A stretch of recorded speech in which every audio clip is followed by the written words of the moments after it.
Comment ça va la famille? J'espère que vous allez bien. Alors, aujourd'hui, on va parler d'une toute nouvelle gamme de smartphones, dans une marque qu'on connaît déjà. Ils ont fait pas mal d'efforts ces derniers temps parce qu'ils ont un objectif, c'est de revenir un petit peu sur le devant de la scène. Et j'avoue qu'ils font pas mal d'efforts. Alors déjà ici sur ce packaging qui est éco-friendly, donc pour tout ce qui est matière recyclée, etc. Je vais parler de Motorola et on va commencer la semaine avec le H30 Neo. Vous allez voir, comme dans la vignette, c'est un petit coup de cœur. J'essaye de lui trouver des défauts.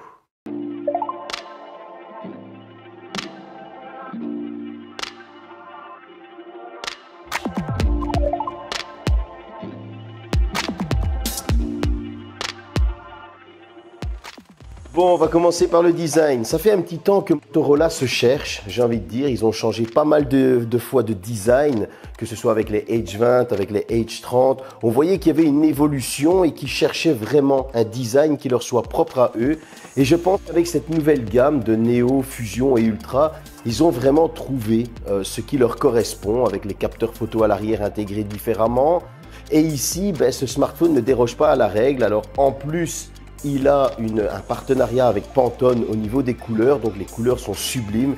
Là, j'ai ce mauve qui est vraiment magnifique. Il est mat, il ne prend pas les traces de doigts, ça c'est du pur bonheur. Alors, les bords sont presque plats avec un léger arrondi. Franchement, on voit vraiment qu'ils ont envie de faire un très gros effort.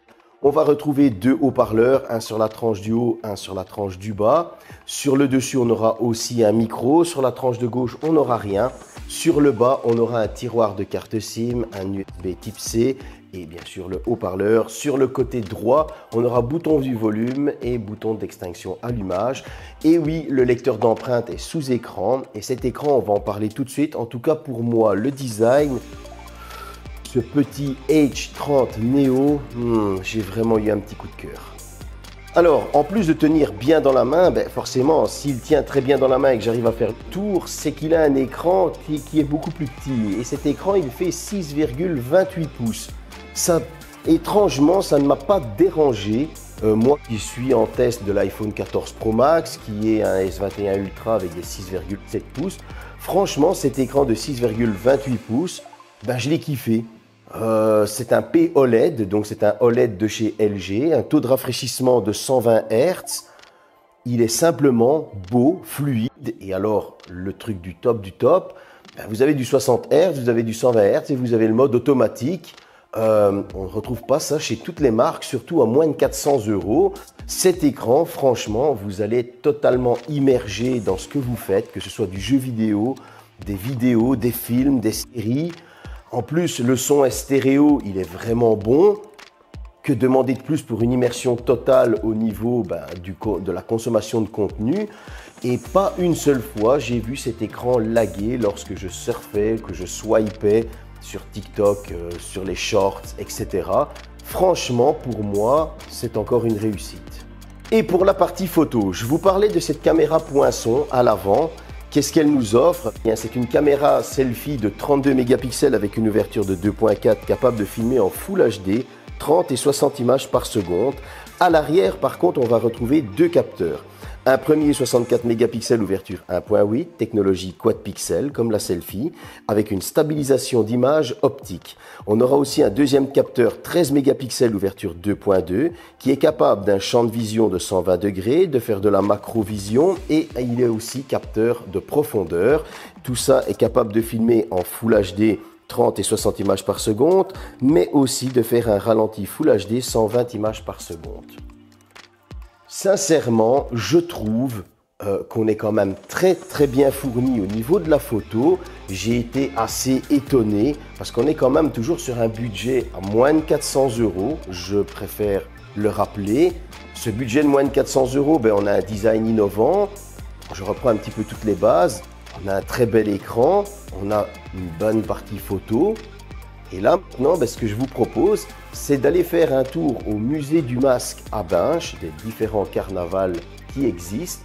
Vous allez voir, il est capable de gérer le noir parce que ce musée est beaucoup dans le sombre. J'ai été assez étonné. J'ai fait aussi une partie extérieure. Bien évidemment, la partie zoom, vous allez la voir aussi. Vous allez voir l'ultra grand angle. Vous allez avoir un petit mélange de tout. Eh bien, franchement, j'ai été étonné.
J'espère que cette petite visite vous a plu et que vous avez pu vous rendre compte des capacités de ce petit téléphone.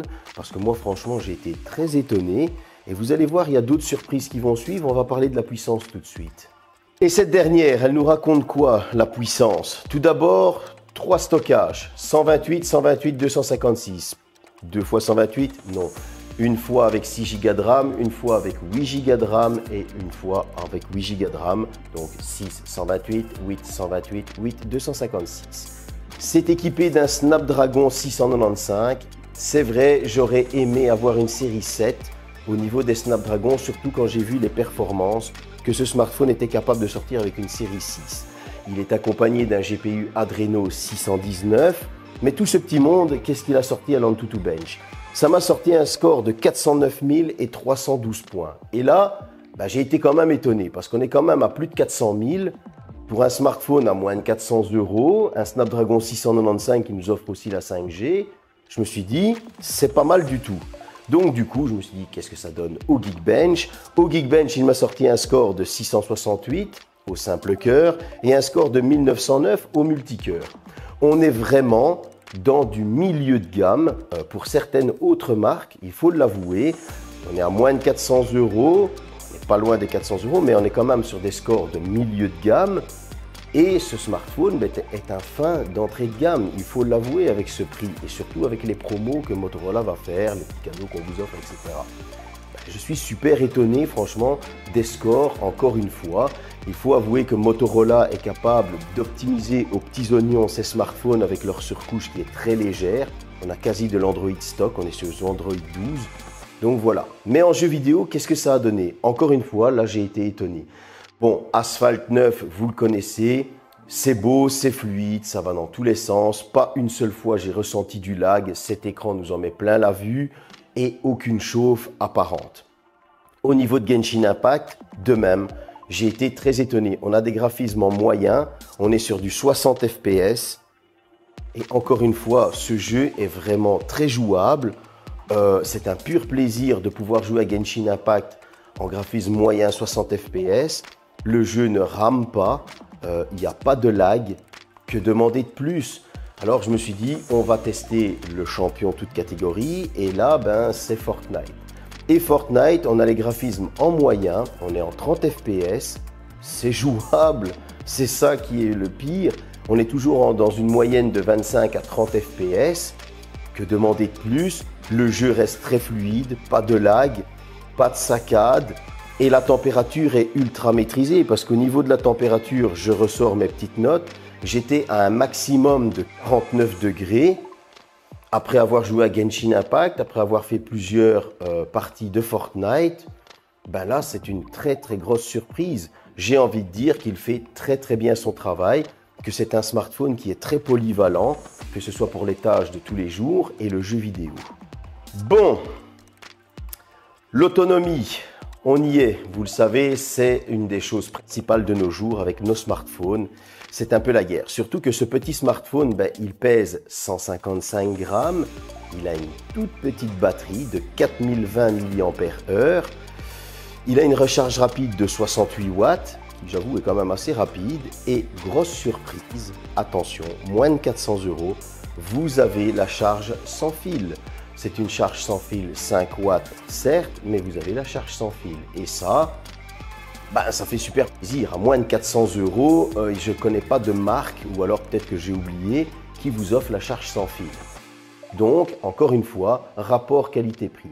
Cette autonomie avec une batterie de 4020 mAh, j'ai pu tenir, alors à mon usage à moi, assez intensif, donc avec TikTok, etc., qui est en train d'exploser. Je vous invite d'ailleurs à vous abonner à mes différents réseaux sociaux, TikTok, Instagram, Twitter et forcément YouTube. Eh bien, j'ai tenu une journée sans problème. C'était une journée de 17 heures. J'estime qu'à mon usage personnel, 17 heures, c'est énorme. Je préfère vous le dire, surtout pour une petite batterie comme ça. J'ai été très étonné. Et lorsque j'ai utilisé ce smartphone en usage polyvalent et en freinant, un peu comme un second GSM pour moi, mais pour une personne lambda, je veux dire, c'est un usage de tous les jours, un père, une mère, etc. Ce smartphone a tenu un jour et demi, presque 2 jours, moins de 400 € avec une charge rapide de 68 watts qui vous le recharge en 30 minutes. Honnêtement, j'ai envie de dire bravo Motorola parce que là, vous avez fait un excellent petit smartphone. On va passer à la conclusion.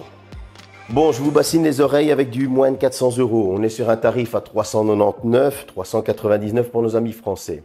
C'est assez difficile de faire une conclusion sur un smartphone sur lequel on a eu un petit coup de cœur et même sur ses grands frères parce que c'est une gamme de smartphones que j'attendais pas. J'avais entendu des bruits de couloir, mais je les avais pas eu en main, je les avais pas testés, voilà, je les avais pas vus. Et lorsque je les ai vus, je me suis déjà dit au niveau design, waouh. Et une fois que je les ai testés, waouh, vraiment. Alors oui, il y a un défaut, j'aurais aimé du Wi-Fi 6E, une chose qu'on n'a pas. J'aurais aimé du Bluetooth 5.3 parce qu'on est sur du 5.1. C'est dommage parce que si on avait eu du Wi-Fi 6E et du Bluetooth 5.3, on aurait peut-être encore gagné en autonomie. Donc voilà, ces 3 petits défauts sont mis de côté. Maintenant, à côté de ça, vous avez une association avec Pantone, pas de traces de doigts, un design qui est propre à Motorola. Ça change parce que tous les smartphones se ressemblent. Alors ça fait plaisir quand des marques prennent l'initiative d'avoir leur propre identité. Et ça, merci. Vous allez avoir un écran OLED d'excellente qualité, 120 Hz, auto-adaptatif. Vous allez avoir une partie photo avec un traitement logiciel bon, même assez bon même, et qui peut convenir à pas mal de monde. Vous allez pouvoir faire de super clichés, que ce soit en mode sombre, mode nuit ou en plein jour. Les zooms sont quand même bons. Vous avez des bonnes performances en jeu et vous avez une autonomie qui est vraiment très bonne. Alors, vous avez cette charge 68 watts avec chargeur fourni parce que certains nous parlent d'écologie, mais leur emballage, voilà, ici on a un emballage totalement recyclé. Le chargeur est fourni, il ne va pas falloir l'acheter et avoir un emballage supplémentaire. Et en plus de ça, la coque est fournie pour moins de 400 €, 399, 399. J'ai envie de dire que mon petit coup de cœur est un peu justifié lorsqu'on a un bon petit smartphone qui se différencie des autres. Voilà, j'espère que cette vidéo vous a plu. En tout cas, je n'étais pas là pour faire la pub de Motorola. Mais voilà, j'ai eu un petit coup de cœur, il faut le signaler. Moi, en tout cas, ils m'ont assez épaté. Les tests du Fusion et de l'Ultra vont suivre. Salut.